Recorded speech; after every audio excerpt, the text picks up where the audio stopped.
what it all comes down to, what the entire purpose of this series is basically our ability to work better and work more effectively with kids. And whenever anybody comes to a workshop like this, somewhere in the beginning, middle, or end of the workshop, the speaker says, you've got to work on the child's self-esteem. How do you do that? How do you build the child's self-esteem? Well, I've come up with an analogy that I think works. In order to build a child's self-esteem and work on a child's self-esteem, I would ask you to think of self-esteem as being poker chips. Self-esteem is basically poker chips. If you've got a good self-esteem, a strong self-esteem, you've got a lot of poker chips. And if you've got a poor self-esteem, a low self-esteem, you don't have many poker chips. Simple as that. Let's talk about two children who go to the school that your child goes to. These two children go to every school in the country. One child is named Joe Cool. Joe Cool has tons and tons and tons of poker chips. How did he get all those poker chips? By good things happening to him. When good things happen to you, you get poker chips. Captain of the football team, he has 10,000 poker chips. Voted king of the homecoming dance, he has 15,000 poker chips. Get your picture in a paper for scoring the winning touchdown, he has 12,000 poker chips. This kid's got millions and millions of poker chips. He's had a charmed life, God bless him. He feels great about himself, and he should. Now, you also lose poker chips when bad things happen to you. You go to the prom, Joe Cool goes to the prom with the best-looking girl on campus, 20,000 poker chips. Prom night comes, he's got a pimple on the end of his nose. He loses 3,000 poker chips, but he still has a net gain of 17,000 poker chips. He's still 17,000 poker chips ahead. And this kid goes to school every day with his baskets and bags full of poker chips. And sitting next to him is Larry, the learning disabled kid. Larry, the learning disabled kid, has poker chips like this. This is it. This is all he's ever gotten. Never been voted captain of anything. Didn't go to the prom. Never been on a team. Never got on 100 in a test. Didn't blow the top off his SATs. Didn't even take his SATs. He's got a stack of poker chips like this. And now with the inclusion movement, we make those two kids go to school together and compete against each other in the games of school. I would submit to you that that's not fair. I would submit that that's not fair. Anybody play poker here? Do we have any poker players here? Sir, Chris, could you join me up here? Would you mind? Suppose, Chris, I were to ask you if you wanted to play poker. And I said, Chris, here's basically the deal. You're going to have this many poker chips, okay? I'm going to have, here you go, I'm going to have all the poker chips in the Western world. I have basically 10 million poker chips back there. I'm going to play poker against you. What would be your first response? Would you want to play? I don't think so. Okay, his first response would be, I don't want to play. What do we think the learning disabled kid is saying to us when he says, I don't want to go to school today, Ma? Don't make me go. I got one of those stomach aches again, Ma. Don't make me go. Please don't make me go to school today. What's he saying to you? He's saying, I don't have enough chips to get in the game. I don't have enough chips. Don't make me play this game. But we say to him, you got to play. The law says you've got to play. You've got to go to school. So I say to you, Chris, you've got to play poker with me. You're going to have that many chips, and I have bundles and bundles of chips back there. How would you play, Chris? Would you play conservatively, or would you play recklessly? Probably reckless. Probably recklessly. He would be one of those that would say, I'll bet the whole thing. I don't care. That's what the learning disabled kid that's what the learning disabled kid says when he says, sure, I can walk along the edge of that building. Sure, I can try dope. Sure, I can join a group, a gang. Sure, I can do that. In other words, I'm just going to be spontaneous and do anything. I'm just going to bet the whole thing. I don't care. I'll just bet the whole thing. Would any of you play conservatively?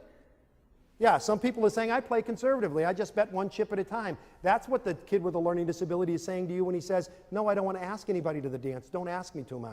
I don't want to put anything in the science fair. I don't want to go to summer school. I'm going to take the chips that I've got, and I'm going to hold on tight to those, and I'm not going to let these go. And in school, we make these two kids play the game of school against each other, and I would submit to you that that's not fair. So in class, the first day we're in class one day, and the teacher says, who was the president of the United States during the Civil War?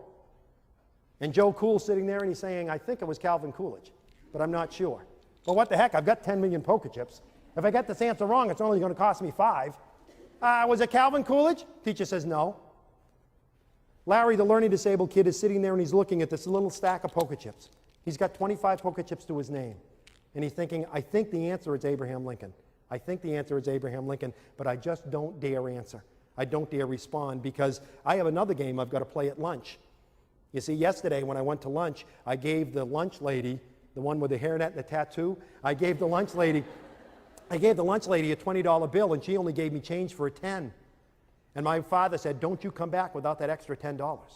You go to that lady and you tell her she gave you the wrong change. And he's thinking, that's going to take me 25 chips. It's going to take 25 chips for me to go and ask that lady for my money back.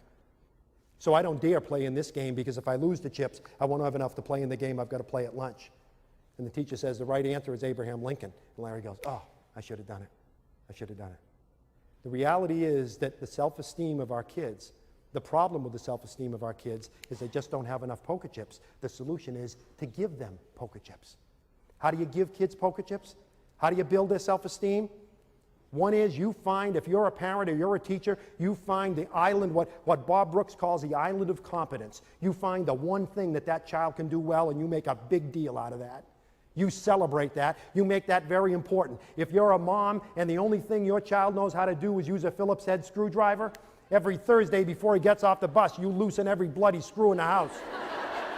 And when he gets off the bus, you give him the screwdriver and you say, go to it, pal, because nobody does it like you. You got to be a talent scout. You got to find things he does well. You got to find, because every time you praise a child, every time you say, that was a good job, you're giving him poker chips. Parenting is pretty simple. Being a teacher is pretty simple. It all comes down to this. Your job is to make sure that every child you deal with has more poker chips when he goes to bed that night than he or she had when they got up in the morning. That's it. It's that simple. And how do you make sure they have poker chips? You give as many poker chips as possible. Secondly, you take away only as many poker chips as necessary. Please listen to me, dads, because we dads are real good at this. Let's say that Chris is my son. And Chris is sitting in class, sitting at the dinner table. Want to cup your hands like that for me, Chris? Chris is sitting at the dinner table, and he's got that many poker chips. He's got that many chips. And we're sitting at the dinner table, and Chris spills his milk. And I say, you know, Chris, sometimes you make me sick. You know, do you get up at 5 o'clock in the morning and say, how can I spoil Dad's day? Is that what your problem is? You're the only one in the family who does this. Sometimes I even wonder why we have you in this family. Go to your room. And he goes up to his room. And the rest of the family's sitting there, oh boy, oh boy. And I sit there and I think, oh boy, that was pretty rough. It was pretty rough on old Chris. That's pretty tough on Chris. I wasn't really mad at Chris. I was mad at my secretary. So I should go apologize to him. So I go up and I sit in the edge of Chris's bed and I stroke his hair and I say, gee, Chris, I'm sorry, pal. I shouldn't have yelled at you that way. I shouldn't have yelled at you that way. That was wrong. That won't happen again. Sorry, Dad. Sorry, Dad. Yelling at him in front of the family, telling him you wish he wasn't in the family. Asking him if he plans how to spoil your day, telling him you're basically sick of seeing him when you come home from work. You took away 50, 60,000 poker chips from him. Sit in the edge of his bed, stroke his hair, tell him you love him. 5,000 poker chips at the most. You're still 55,000 poker chips behind the 8 ball. You can't do that with our kids. You can't take away those massive number of poker chips without realizing that you're making your job as a parent much tougher. And lastly, you got to give as many as you can. Take away only what's necessary. And lastly, you've got to be willing to go to the mat with people who take poker chips away from your child and not give any back. Teachers take away chips. Bus drivers take away chips. Principals take away chips. But most of us also give chips back. And if you take poker chips away from a kid, but then give some back, that's okay. There's a lot of people in your child's life who play that role. But the bottom line is, if there's someone in your child's life who is taking poker chips away and not giving any back, they're making your life much tougher. When are we going to deal with this? That's what advocacy means.